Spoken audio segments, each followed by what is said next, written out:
Hello and welcome to today's Oboe Windfree. A while back I had the chance to sit down and talk to Jörg Widmann about our upcoming December concerts featuring the last three symphonies of Mozart.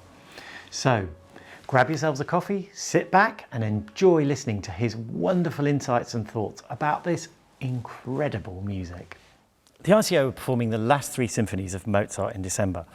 Now I have to say, the opening of 39, it's one of my all-time favourite beginnings of any Mozart piece.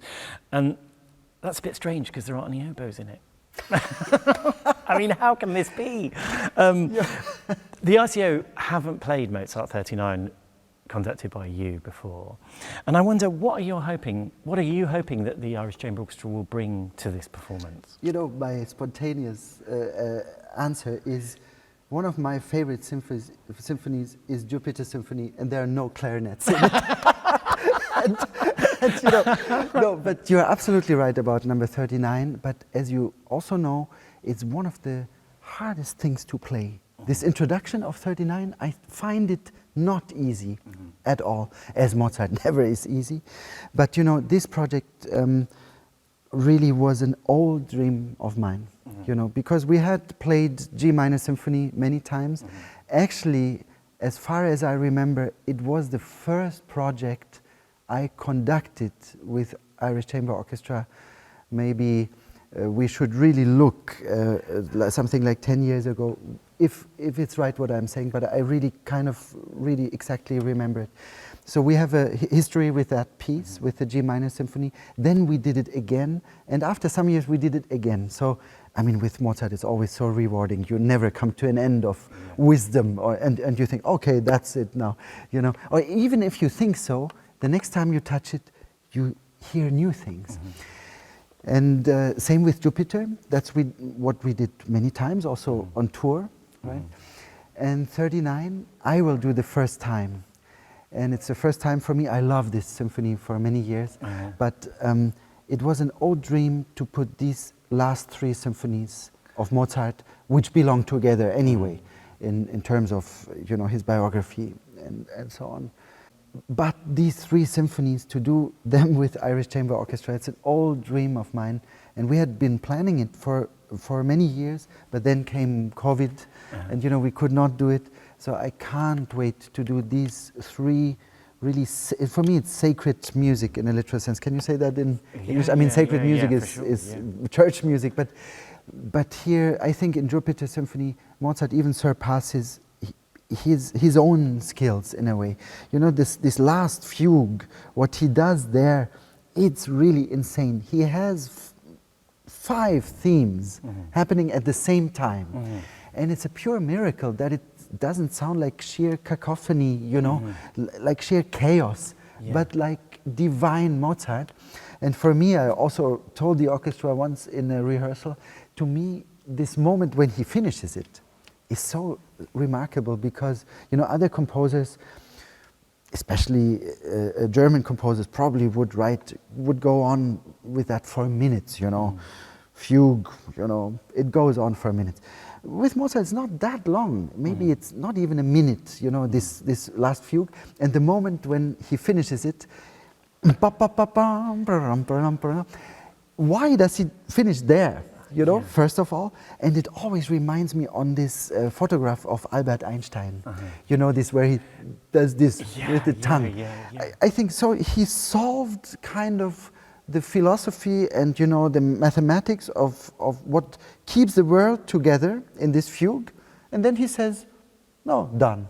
You know, I love this. This is so much Mozart. This moment. You talked a bit about the Jupiter, you talked about Mozart 39. Mozart 40, that's kind of, it's up there with Beethoven 5 in terms of famous introductions to pieces. It's a really well-known beginning of a symphony. And in fact, really the whole symphony, it's very famous, it's very popular. And I always wonder why. You stole my question. Sorry. I thought you'd know, because I don't know. Why is it so popular? It's an awkward piece in the most beautiful sense. Yeah, okay. Beginning, violas.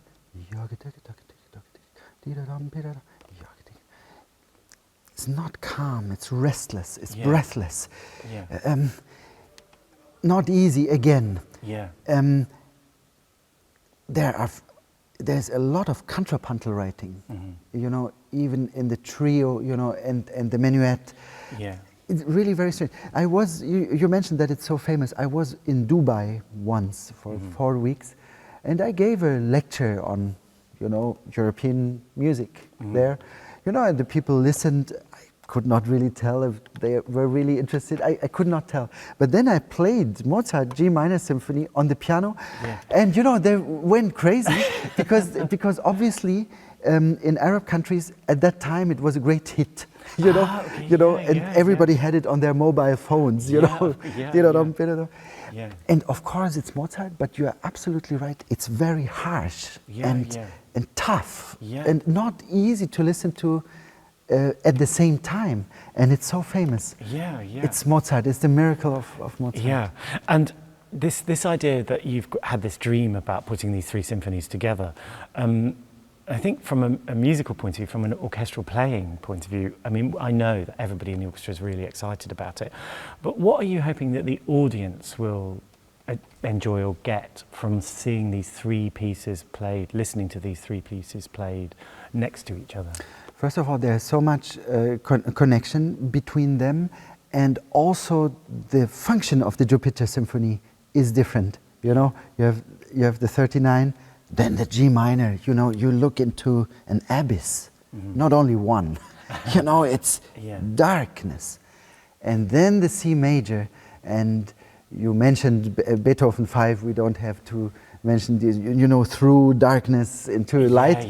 But it's a little bit, I don't want to sound too much like a cliche here, but you know, after hearing the 2 other symphonies, and especially G minor, then going to C major and hearing this end, something comes to an end, to a conclusion, and that's all. I have goosebumps when we talk about it, and that's what he had to say in his symphonic oeuvre, you know?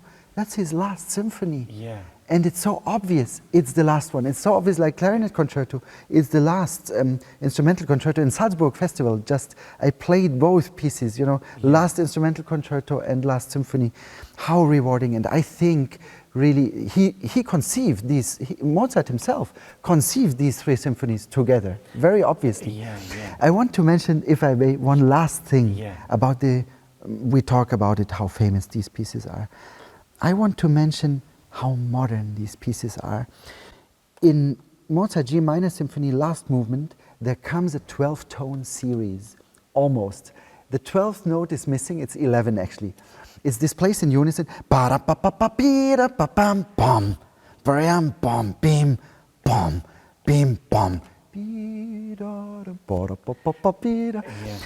There's only one note missing, a G from G minor.